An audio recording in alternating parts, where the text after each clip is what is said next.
Good morning everybody. जो ये broad spectrum preservative जो अभी हमने डेवलप किया, तो इसमें दोनों तरह के जो एस्पेक्ट्स हैं वो कवर्ड हैं। एक तो ये कि जो पीएच है वो उसको एसिडिक साइड में रखेगा, जिससे कि जो प्रिजर्वेशन एक्शन है प्रिजर्वेटिव का वो बेटर हो सके। अभी कन्वेंशनली हम क्या करते हैं कि एसिडिक मीडियम मेंटेन रखने के लिए पीएच को एसिडिक साइड में रखने के लिए हम एसिटिक एसिड को यूज करते हैं यूजुअली, और फिर इसके बाद हम कैल्शियम प्रोपेनेट को यूज़ करते हैं, या कुछ एक व्यक्ति सोडियम प्रोपेनेट को भी यूज़ करती है। ठीक है, ब्रेड मैन्युफैक्चरर्स के पास यही मोस्ट ऑफन यही ऑप्शंस हैं और यही वो लोग यूज़ करते हैं। और इससे जो सिचुएशन है वो ये है कि जो वेस्टेज है वो ठीक है थोड़ा बहुत कम होती है, लेकिन फिर भी एक सब्सटैंशियल अमाउंट का वेस्टेज ब्रेड इंडस्ट्री में रहता है। और ख़ासकर जो ये जो मौसम चल रहा है इस टाइम पे, जहाँ पर ह्यूमिडिटी काफ़ी ज़्यादा होती है, तो ये वेस्टेज और भी ज़्यादा बढ़ जाती है, और ये कई बार तो 10% या उससे ऊपर तक की वेस्टेज इंडस्ट्रीज फेस कर रही है। This is a very practical fact. तो अभी हमने इसकी डेवलपमेंट में क्या किया है कि इसमें सोडियम डाइएसिटेट है, प्लस कैल्शियम प्रोपेनेट है, सोडियम प्रोपेनेट है, ये तो इसमें है ही। तो डाइएसिटेट से एसिटिक एसिड इनफैक्ट ये फ्री होता है, it liberates as the temperature rises. तो जैसे ही हमने फर्मेंटेशन में मिक्सिंग के बाद तो इसकी प्रोसेसिंग हुई और फर्मेंटेशन चैम्बर में गया, तो वहाँ पर से आगे फिर ओवन में गया।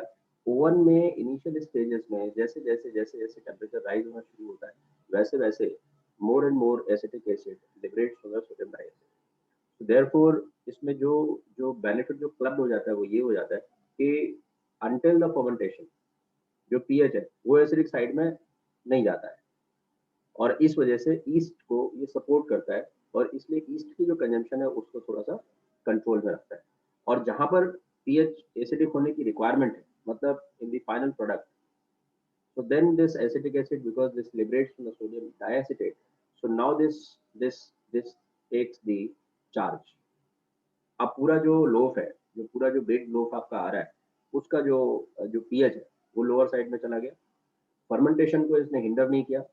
फर्मेंटेशन में अगर अगर पीएच ज़्यादा ही नीचे चला जाता है, एसिडिक साइड में ज़्यादा जाता है, तो वो ईस्ट की कंजम्पशन को बढ़ा देता है, क्योंकि फर्मेंटेशन को हिंड्रेंस क्रिएट करता है lower side of the pH.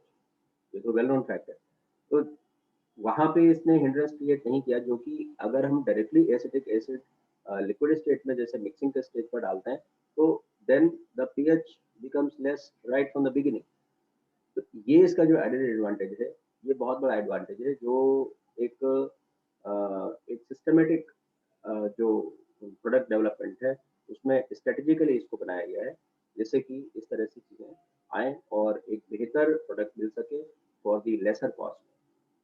Cost की एक बहुत बड़ी जो ब्रेड इंडस्ट्री है, this is very much stress regarding regarding the cost, क्योंकि वहाँ पे जो मार्जिन है वो बहुत ज़्यादा थिन है।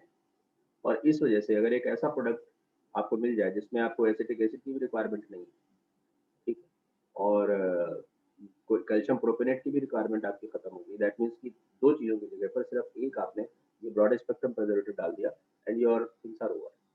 अब इसमें एक चीज़ और मैं एड्रेस करना चाहता हूँ, जैसे कि ब्रेड के हमारे जो प्रोफेशनल्स हैं, हमारे फ्रेंड्स हैं, वहाँ से एक इशू आया कि भाई इसमें इतनी सारी चीज़ें आपने डाल दी, इतनी सारी चीज़ें इसके अंदर है, अब हम अपने लेवल पे क्या लिखें? लेबल की जो रिक्वायरमेंट है उसमें आप क्लास 2 प्रिजर्वेटिव लिख सकते हो, कोई दिक्कत नहीं। This is very much legal and nobody can object it. ठीक है, आप कैल्शियम प्रोपेनेट आप जो लिखते थे, कैल्शियम प्रोपेनेट नहीं लिखेंगे, आप लेबल पे क्लास 2 प्रिजर्वेटिव तो लिख सकते हो ना, क्या दिक्कत है?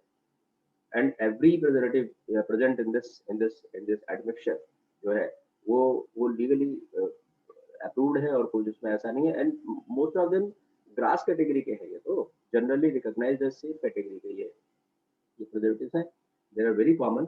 The only thing is that we have designed the product in such a way so that this can function in a different manner. At the time of the fermentation, it is not hindering your fermentation process. It is not hindering your yeast leavening process. And after that, when the temperature rises, then acetic acid becomes free. and the pH comes down, and that is the objective that we have to achieve for the better and longer shelf life.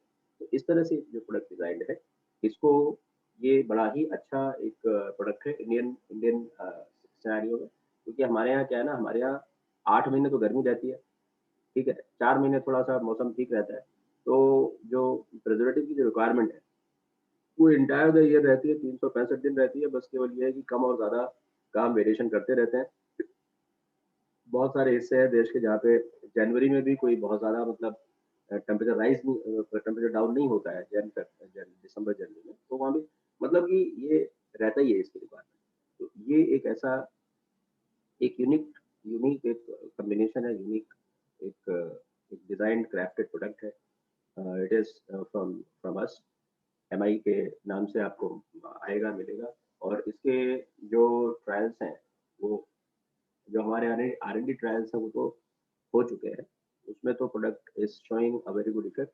और इसमें जो shelf life है वो 1 से 2 दिन calcium प्रोपिनेट के comparison में ज़्यादा मिल रही है।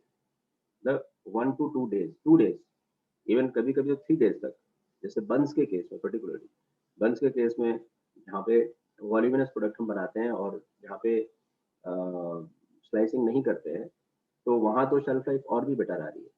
बट ये है कि जो स्लाइस ब्रेड है, तो मेनली जो जिसके लिए ये प्रोडक्ट डिजाइन किया गया है और मेन इसका जो एप्लीकेशन है वही पर है, जो कमर्शियल वाइट वाइट ब्रेड आ रही है, वाइट स्लाइस ब्रेड आ रही है, तो उसके लिए भी इसकी जो शेल्फ लाइफ है ये इंक्रीज कर देता है by about 30% more.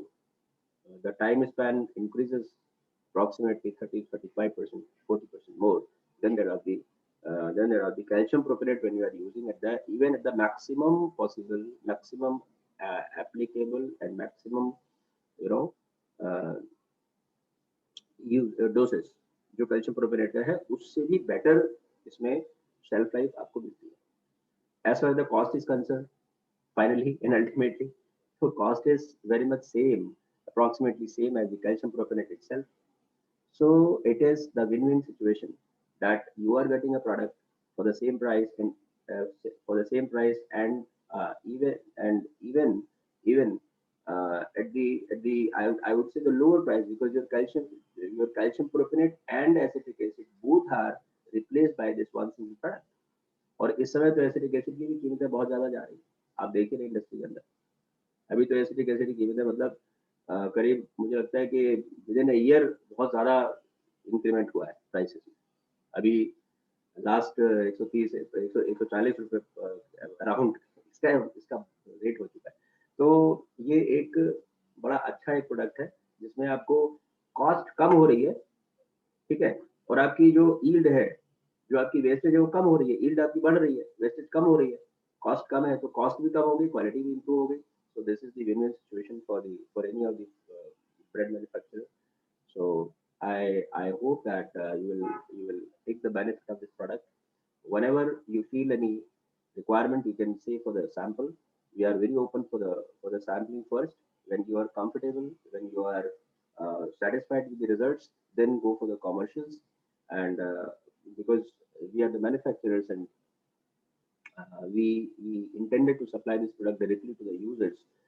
So usually the channel is through the distributors, but for this product, because I want to provide this product for the least possible price, and therefore right now I'm in the mood to give this product directly to the users, not through the distributor channel. Because if I go through the distributor channel, then again the price will hike, and the purpose that I want to give a relief to the bread manufacturers regarding this, the preservation and cost saving, so that purpose will be compromised. So okay friends, all the best, all the very best to all of you. God bless, and this is the message that I want to give you regarding this product. Okay, thanks all.